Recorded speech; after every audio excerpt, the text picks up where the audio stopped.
Hey everybody, what's up? This is Jack with SGTV. Today's video is going to be a build video for a Magicka Templar. It's a PvE build. This is the build that you guys have seen me playing whenever I'm running through vet dungeons. Doing dungeon guides and things like that.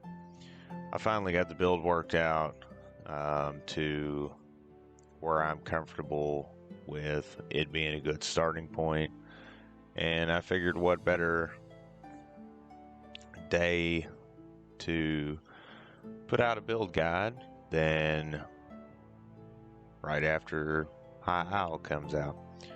So I want to start out by saying this build is not single target heavy. It is a build that is meant to clear the room, right? I do have about 6 characters that I'm working on. This one is currently my content clearing character. I'm calling this the Heretic, as I'm sure you saw in the title. I kind of came up with the name from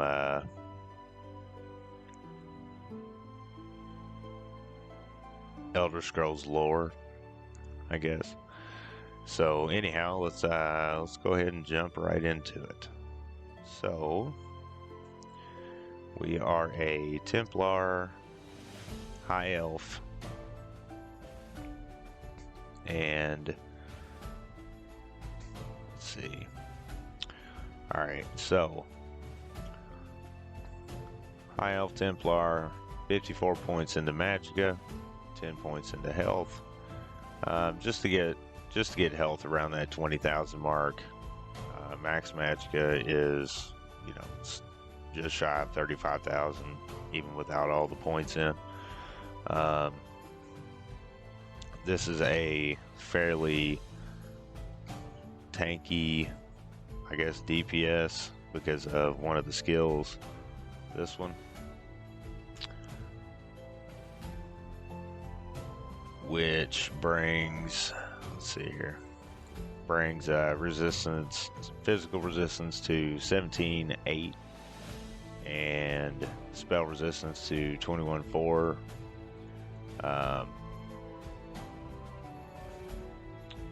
So doing pretty good.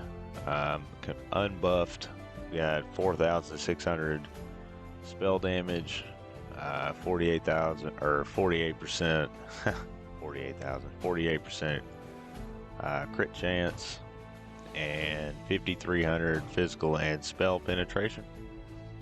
Now I know the Magicka recovery looks sort of low.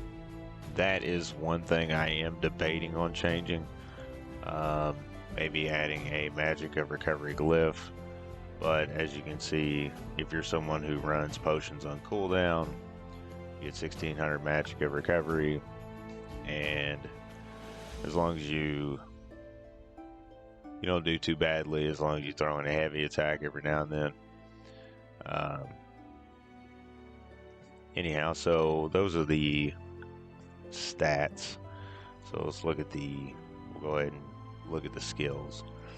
Alright, so in the Heretic Spear skill line, we're obviously running puncturing sweeps, which it's real crazy. It allows you to stand in a whole lot of stupid.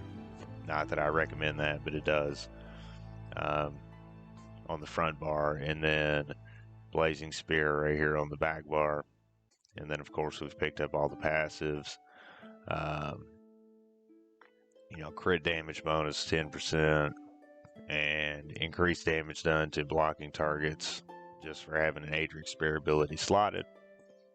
Spear Wall, gain minor protection for 6 seconds, reducing damage taken by 5% when activating an Heretic Spear ability.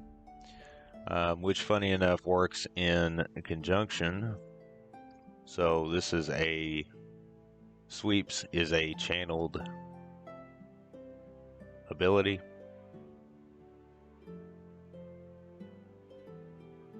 Let's see here. There you go, spell recharge. So one of the high elf racial passives, when you're using an ability with a channel or cast time, you take 5% less damage. And then back to this. Minor protection for 6 seconds, reducing damage taken by 5%. So just for using puncturing sweeps and being a high elf, we take 10% less damage. Let's see, burning light. When you deal damage with an Heretic Spear ability 4 times in rapid succession, you deal 6,153 magic damage to your target. I'm probably not going to read all of these for the sake of, I don't want this build video to be extremely long, but I will try to explain if there are skills that kind of work together or passives that work with particular skills.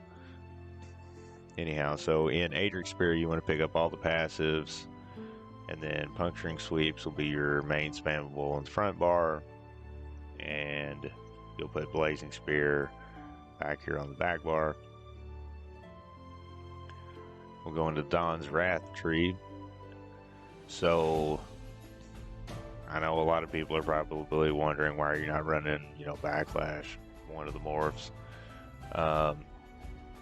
I like Solar Barrage because of when the ability is active, you gain Empower, which increases the damage of your light and heavy attacks by 40%. Light and heavy attacks do a good amount of, the work,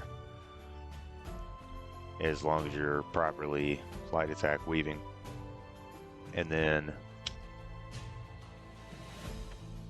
as an execute, Radiant Glory, you can take Radiant Oppression instead, which gives you 20% more damage to enemies below 50% health. This already does 480% for the Radiant Glory morph, but it also heals you for 20% of the damage inflicted. When you go into execute phase, the rotation, you won't be sweeping. You'll be using this instead, so you don't lose out on the heal that you have incoming. And then, Enduring Rays, Prism, which, you generate 3 ultimate whenever you cast the Dawn's Wrath ability while in combat every 6 seconds. Illuminate gives you minor sorcery and your group actually for 20 seconds, increasing spell damage by 10%. And then Restoring Spirit, you want to reduce the cost of your abilities by 5%. And then we have the Restoring Light tree. So we've got Ritual of Retribution. It's an AoE and damage over time, which the dot aspect of this build is important. So anyway, Ritual of Retribution is on the back bar. And then Channeled Focus, this counts into the recovery, or it should be. You should think of it that way, even though it doesn't actually put, the number. It doesn't account for the number of the amount of Magicka returned to you every 1 second over the duration if you're in your recovery stat. So that's another 242 Magicka you get back every 1 second as long as you have this active. And if you're running harder content, you want to try to keep this active as often as possible. It is also on the back bar. That's the Channeled Focus morph. And then all of the passives as well. Mending, Sacred Ground, Lightweaver, and Master Ritualist. The biggest benefit out of this one, I would say, is the resurrection speed, and increase by 20%.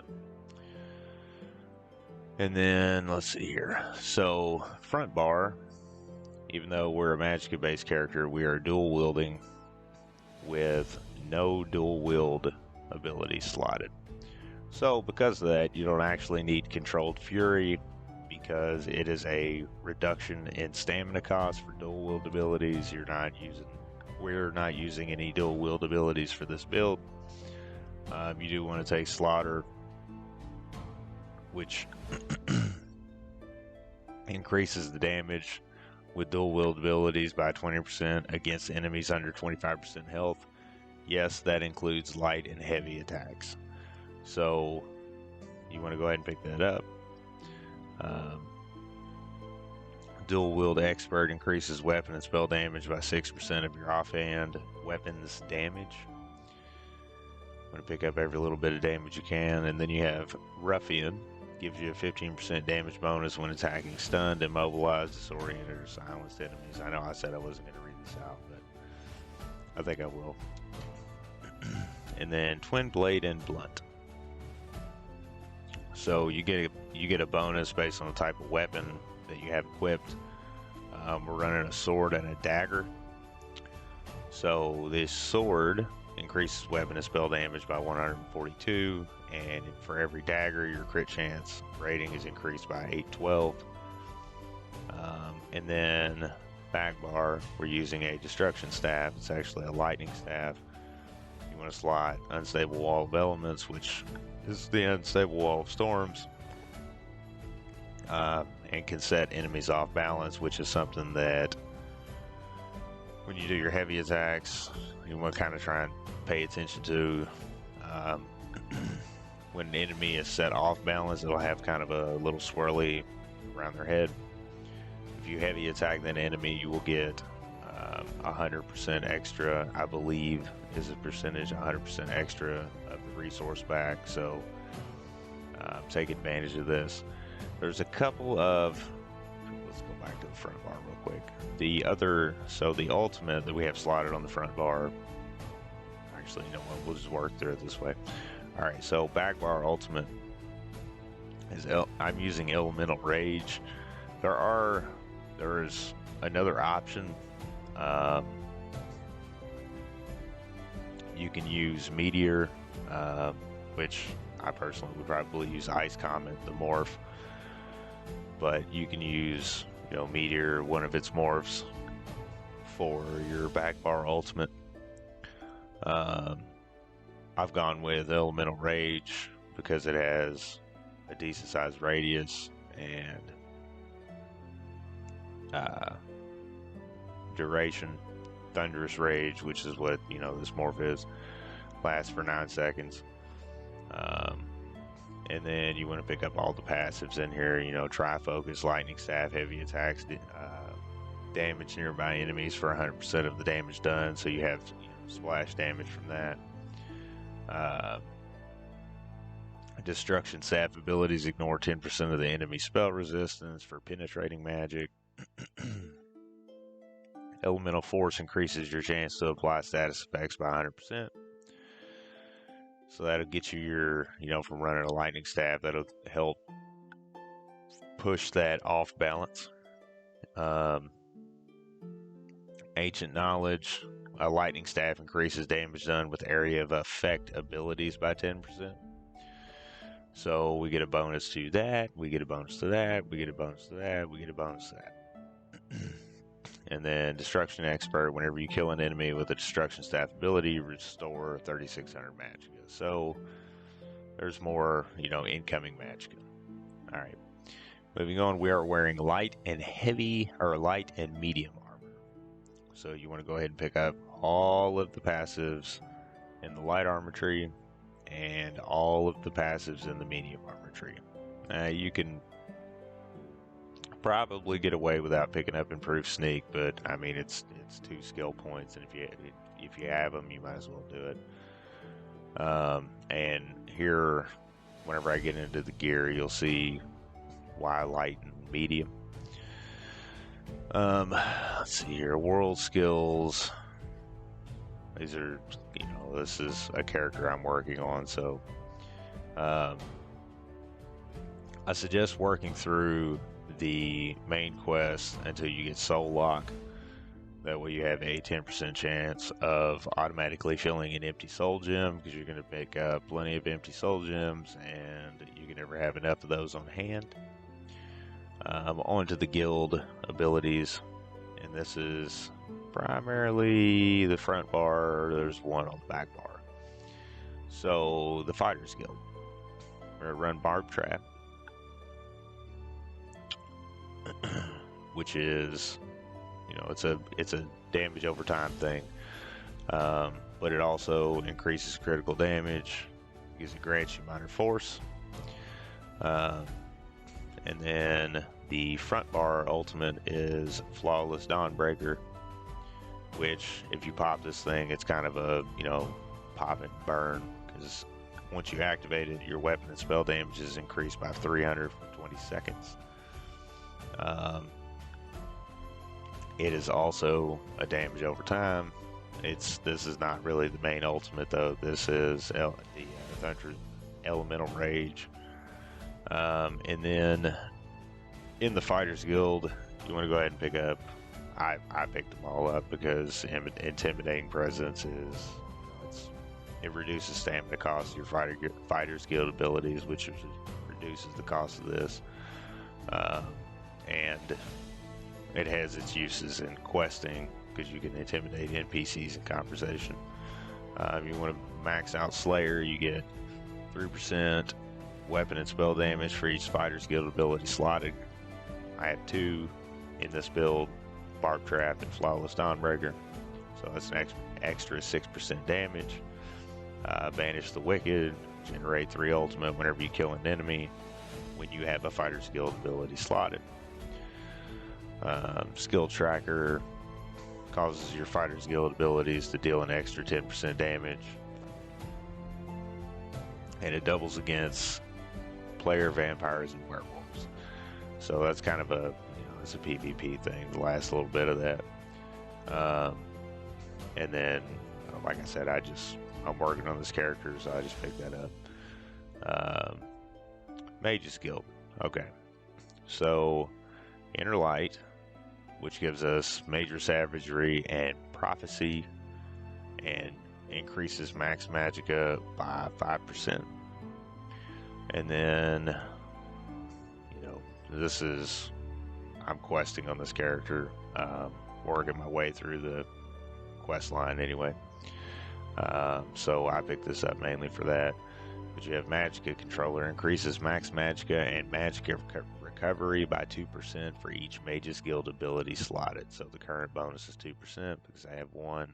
This Inner Light is double barred, so we maintain the Major Savagery and Prophecy.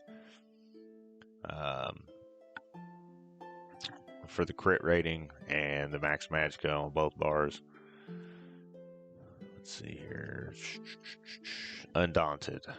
You want to try and get this maxed out. Work towards getting Undaunted maxed out. And you want to pick up Undaunted Command, so that way you get both skill points in it, restore 4% of your max Magicka health and stamina. The current bonus, is reflected off whatever your resource pools are. And then Undaunted Metal gives you 2% when it's maxed out, 2% per type of armor worn. So you could get up to 6 or wearing medium and light, so that's 4%. Alliance War and the Assault Tree. Always pick up Continuous Attack on any build because you gain Major Gallop at all times, increasing mount speed by 30%.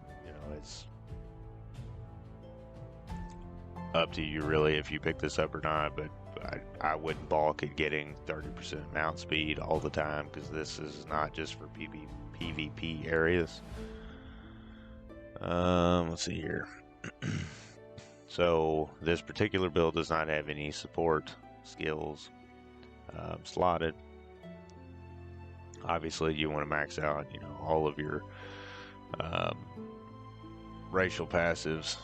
So spell recharge, which is, you know, this is the one that I talked about. This works real well with our main spammable, because instead of just 5% less damage, it's actually 10% less damage, just for using puncturing sweeps.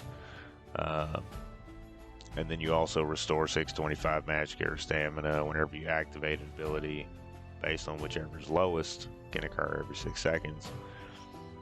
Cerebane's Boon, increase max Magicka by 2,000, and then Elemental Talent, which is a boost to weapon and spell damage, 258 when it's maxed out. And then craft. Alright, so for the love of God, max out alchemy so you can get medicinal use, so you have the 30% longer effect.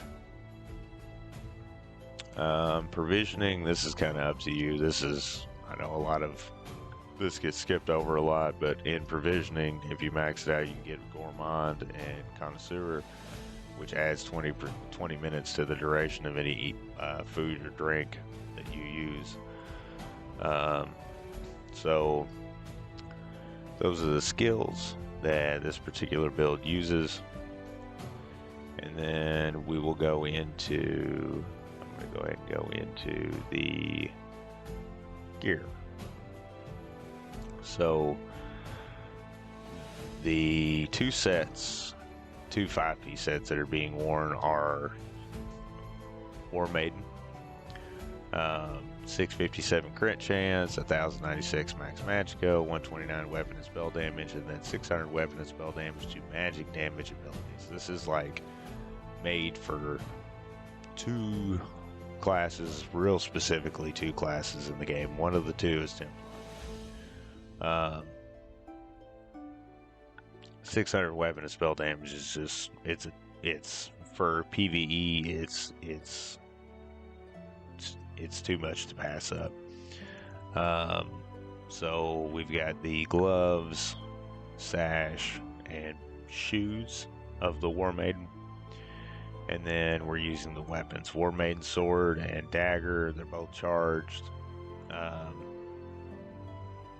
I know charged is like a Dragonite thing normally, but the point of this build is, you're getting ready to see that in one of the sets, the point of this build is to apply as many dots as possible and clear the room. So we got flame damage charged, and then poison glyph charged, and then back bar is the, as I mentioned, it's lightning staff. It's infused with the weapon damage enchantment, increasing weapon and spell damage for 452 for 5 seconds.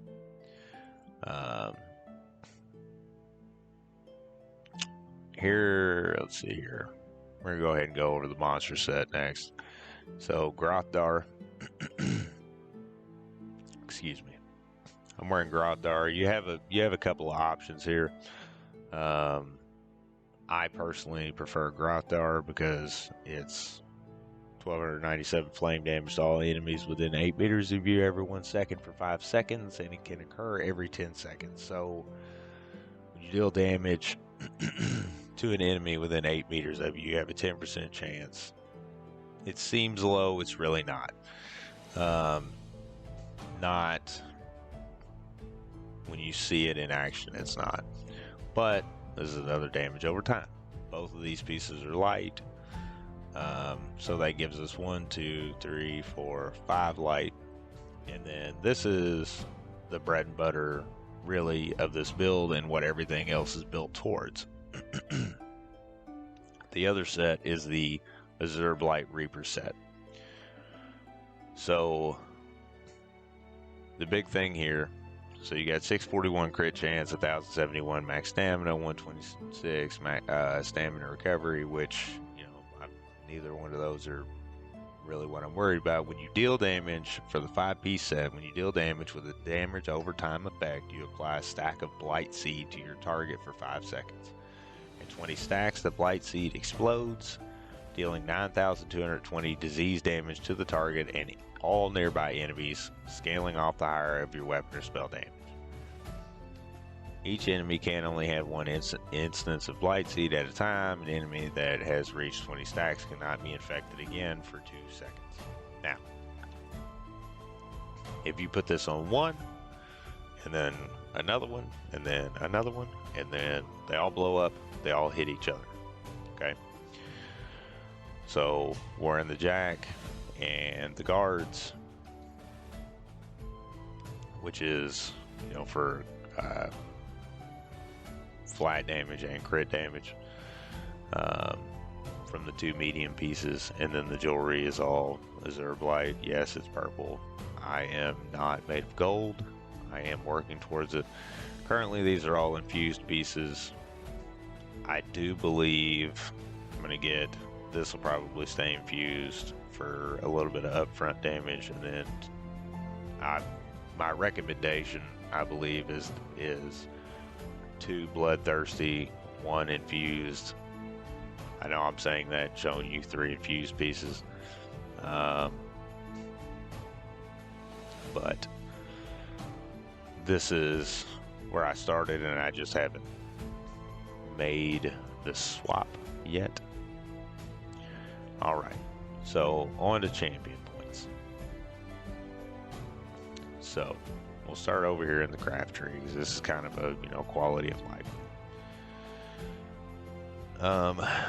So Gilded Fingers maxed out, Fortune's Favor maxed out, so that way, you know, you're picking up all the gold you can. Wanderer, to reduce the cost of way shrines. Steadfast Enchantment reduces, you have a 50% chance to not consume a charge. And then I know a lot of build guides that I see goes all the way out to liquid efficiency. I'm not personally impressed by 10% chance to not consume it. I know I said just a minute ago, in relation to Grothdar, that 10% is actually more than you think it is. But I mean, I farm, and it's just not, potions are not all that big of a deal. Not to me anyhow. So the slottables that I'm using are Steed's Blessing, 20% movement speed out of combat.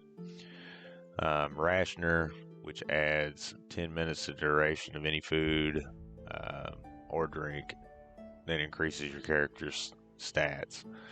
And there are 3 stages, so you get an extra 30 minutes there. That's another 50 minutes if you pick up the 2 skills in provisioning. And then I'm using Treasure Hunter to increase the quality of items found in treasure chests, and Meticulous Disassembly, so I don't have to worry about not getting, you know, decent materials back whenever I go deconstructing gear. I'm also working on, you know, I suggest working on Breakfall so you can reduce your fall damage taken, because there are dungeons and other content out there where you just can't help but fall. These are kind of up to you. Depending, excuse me. Let me get something to drink here real quick.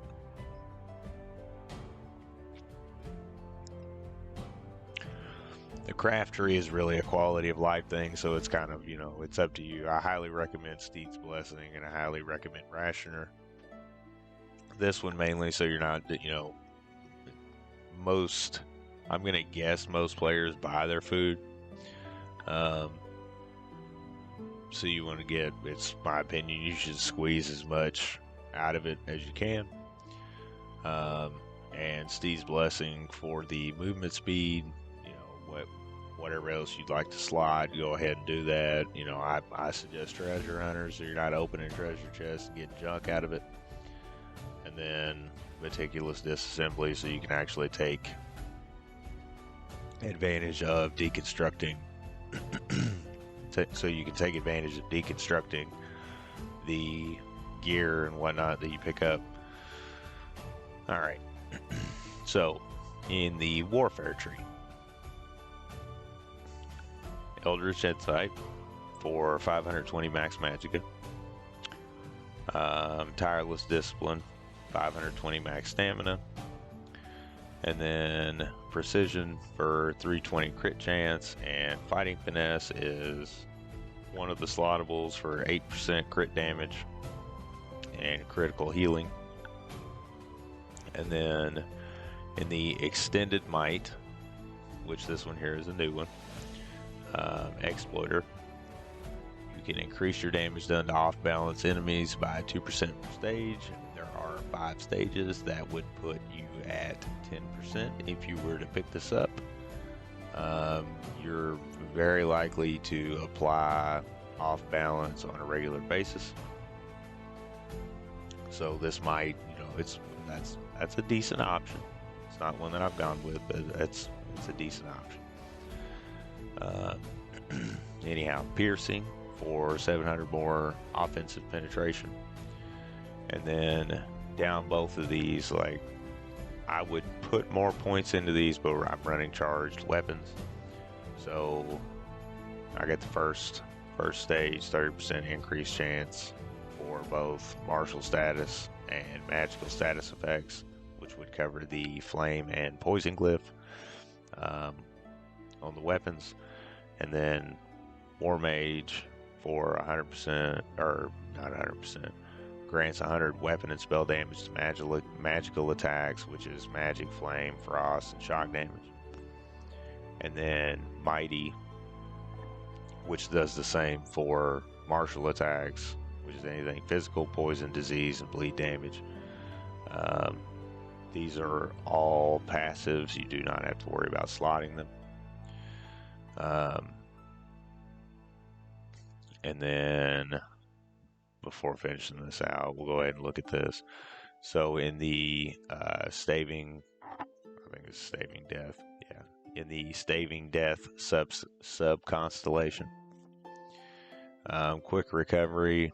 I've taken it to the first level just so I can get access to these other ones, and then I'll come back and get this. But quick recovery for 1% healing taken per stage, you can get 2%. Currently setting at 1. You want to pick up Preparation, reduces your damage taken from non-player attacks by 5% per stage, so you get another 10% damage reduction, just passively. So 10 points into Elemental Aegis. You take 1% less damage for magical attacks, which is magic, flame, frost, and shock damage. And then, which will be getting maxed out. It just has 10 right now. And also Hardy, which is 1% less damage for martial attacks. Again, physical, poison, disease, and bleed damage. I'm going to focus on getting this one maxed out first, because the physical resistance that we have is on this build is lower than the spell resistance. So it makes more sense to get this one maxed out first. I know it's only 2%, but 2% is 2%. Alright, so slottables that we're running.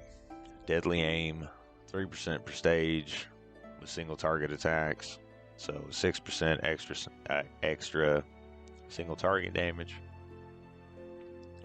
3 Master at Arms is 3% extra direct damage per stage, so 6% direct damage done. Biting Aura increases damage done with area of effect attacks by 3% per stage, so 6% maxed out. And these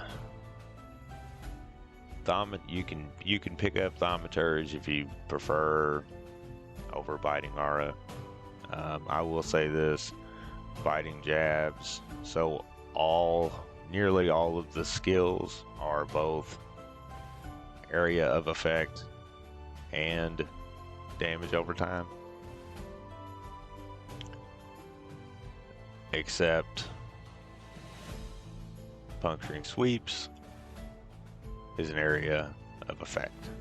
So I personally have seen better results with Biting Aura over Thaumaturge, so I've gone with Biting Aura. And then Fighting Finesse 4% crit damage and crit healing per stage for a total of 8%. You could dump this for Backstabber if you so desired. 2% per stage against enemies you are flanking, which is sides and back.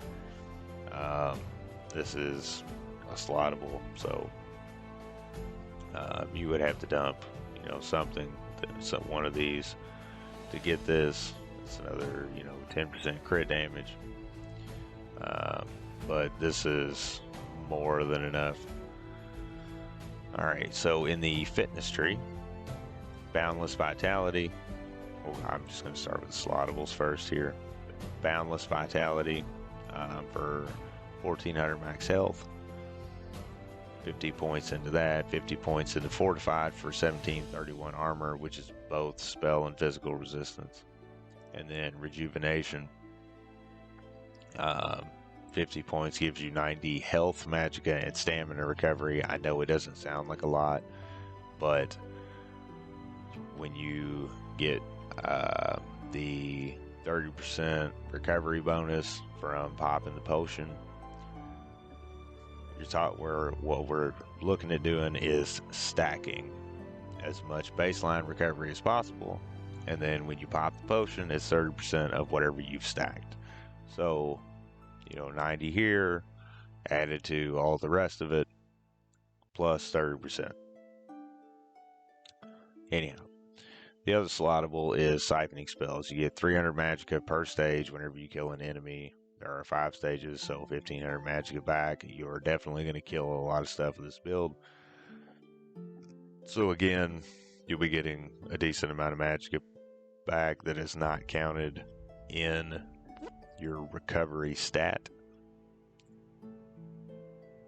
And then you can kind of pick these up in whatever order you want to, but this is my personal suggestion, is start with Sprinter, which reduces the cost to sprint by 40 if you have it maxed out. And then in the Wind Chaser, you want to pick up Hasty. I have and would suggest picking up Hasty. It gives you a 4% movement speed bonus for 16 champion points. And then start working your way over to siphoning spells. Hero's Vigor gives you another 560 max health passively. I've gone up in this direction. I got to I picked up 1 stage of Piercing Gaze for which is 1 meter of stealth detection, to get to Tempered Soul, which allows you to return to life after resurrection with 5% more resources per stage. There are 2 stages, so if you die and get rezzed, rip, but you're coming back with 10% more resources than you would otherwise. And then you have Tumbling, which I'll get into Survivor's Bite here in a minute. Tumbling, which reduces the cost of roll dodge by 240 maxed out, and Defiance reduces the cost of break free by 220 maxed out. And these are passive. In Survivor's Spite, Mystic Tenacity reduces the duration of elemental status effects applied to you by 5% per stage. Currently we're setting at 10%. Mouse, because I can mouse over that at the same time apparently, or in my brain I can. It's arguably important, but I also suggest going out in this direction to Tireless Guardian to reduce, pick up at least the first stage of it, which reduces the cost of block by 20 stamina per stage. I only have 1 stage maxed out, or 1 stage completed, so block is reduced by 20 for me. Excuse me, throat is really dry. And then come down here and get Fortification, which increases the amount of damage you can block by 2% per stage, so 4% block mitigation. There are mechanics in the game where you're going to want to block. So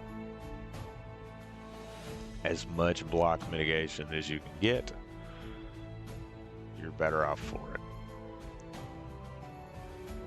Once, like, I got 2 stages in this, I'm going to finish this out and then go back to Mystic Tenacity. Alright, so we have gone over kind of what the stats look like, the skills, the gear, and the champion points. So let me show you what this build does.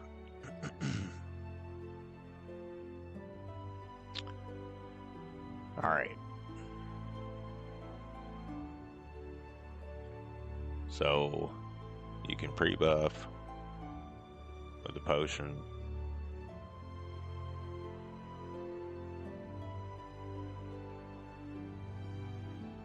Look at all the booms.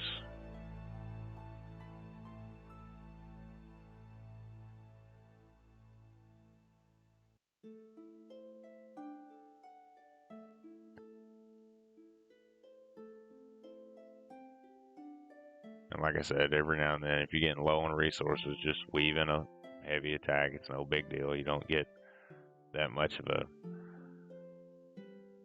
damage loss for it.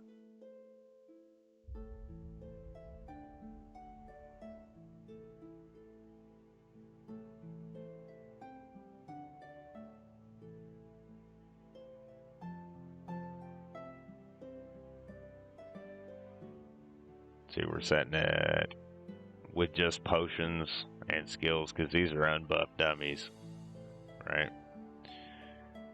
We are setting at like 100,000 DPS, which I realize this is a group.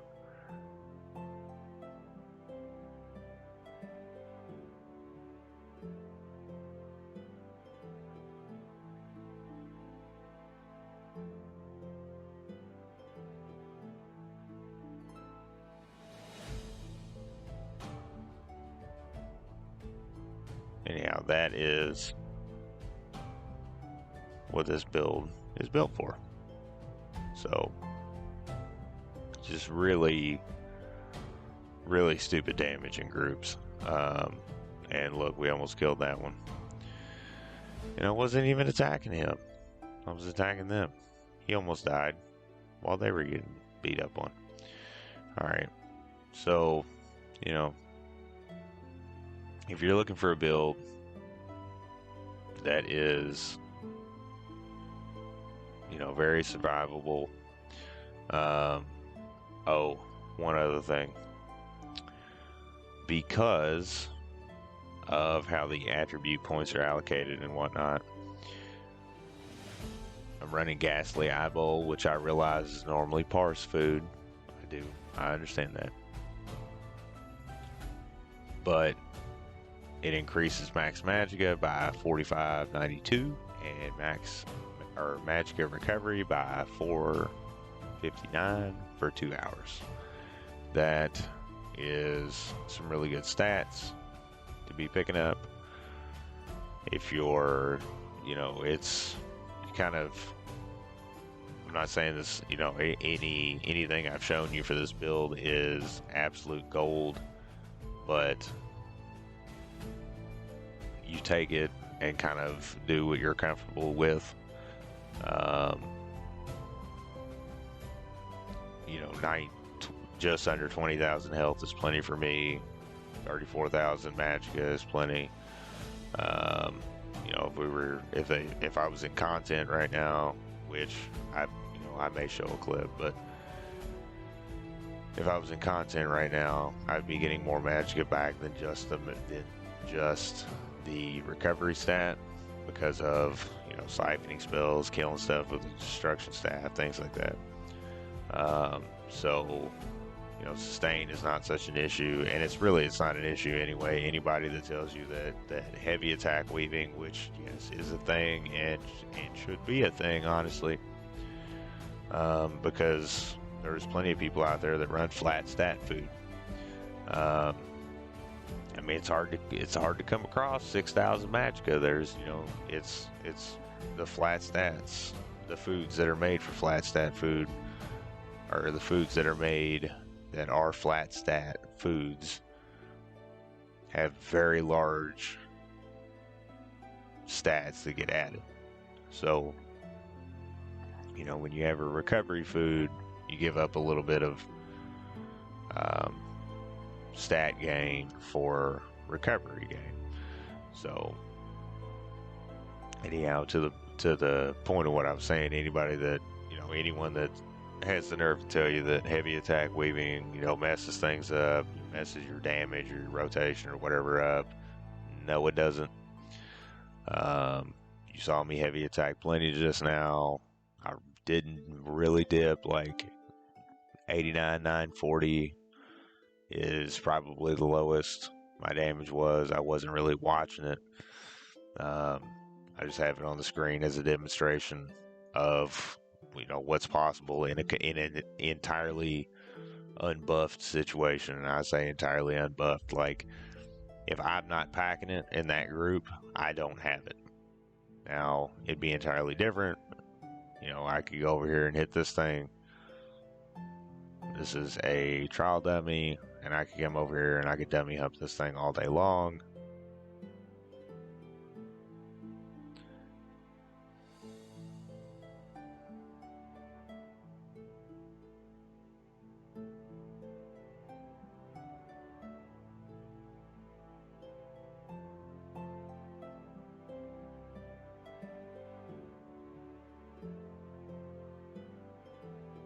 Oop, hit the wrong button.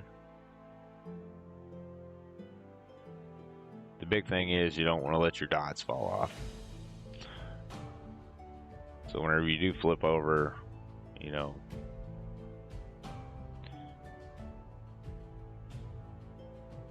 you want to hurry up.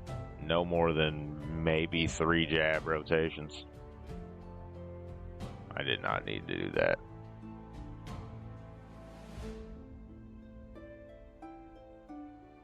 And then every second back bar rotation, you want to put down your rune again. I mean, I'm doing 60k damage. It's not really meant to be, like I said in the beginning, it's not meant to be a single target killer.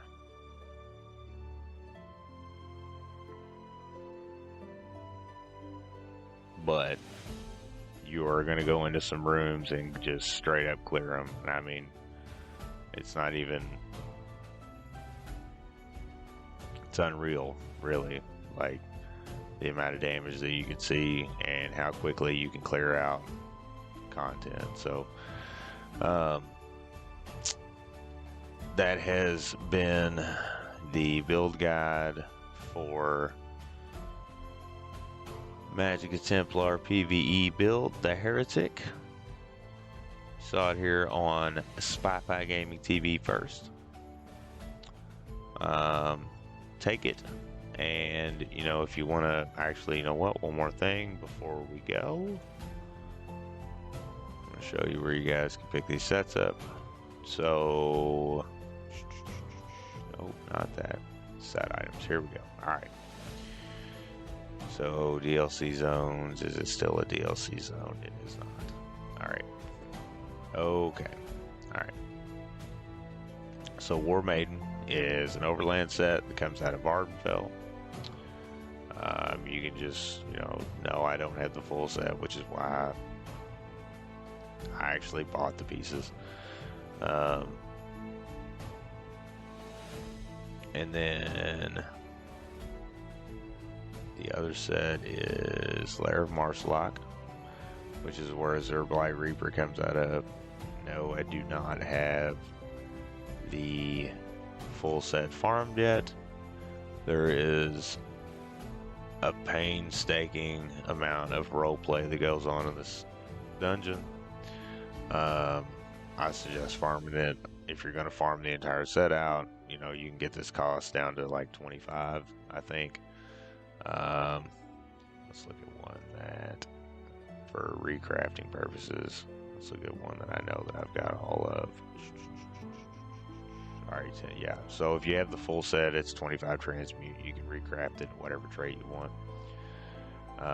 Anyhow, Zerblight comes out of Lair of Marsalok.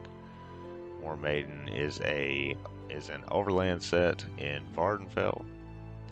And then Grothdar comes from the Vaults of Madness. Again, see, if you have the full set, 25. Grothdar comes from Vaults of Madness. You get the shoulders from the Undaunted Vendor. And the helmet comes out of the veteran version of Vaults of Madness. Drops from the last boss. Anyhow, so that is the build. And, you know, hopefully this is a good starting point for you. If you run this build, I can promise you're going to be satisfied, more than satisfied with it.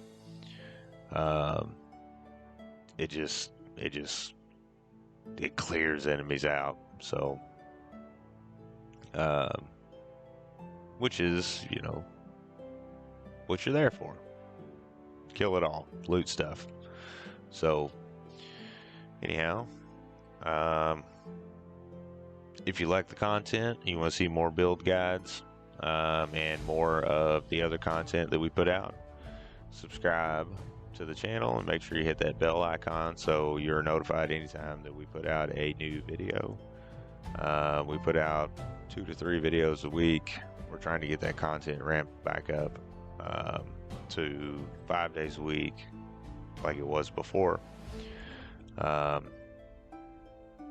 We also have, I don't want to forget to mention, we also now have SpyPie Gaming t-shirts. They can be purchased to help support the channel, help us, you know, allow us to keep doing what we love to do, which is this. And then there are below all of our videos now, if you don't want to go all out and spend the cash on a SpyPie Gaming t-shirt, there is also now a button below each video where you can click it. It looks like a heart and it says thanks. You can click on that and donate just a couple of bucks. I know it's, you know, it doesn't sound like very much, but every little bit counts, and every little bit that we make off this, we put it back into the channel to try and bring, you know, more useful content, more helpful content, you know, hardware and things like that. So anyhow, I appreciate you watching. I hope you enjoyed the build, or at least, you know, now you have a good starting point. I know a lot of people think Templars are broken. I'm one of them. If you're going to break something, break it the right way, though. And this one definitely breaks it the right way. So anyhow, it's been Jack. I'll see you guys in the next video.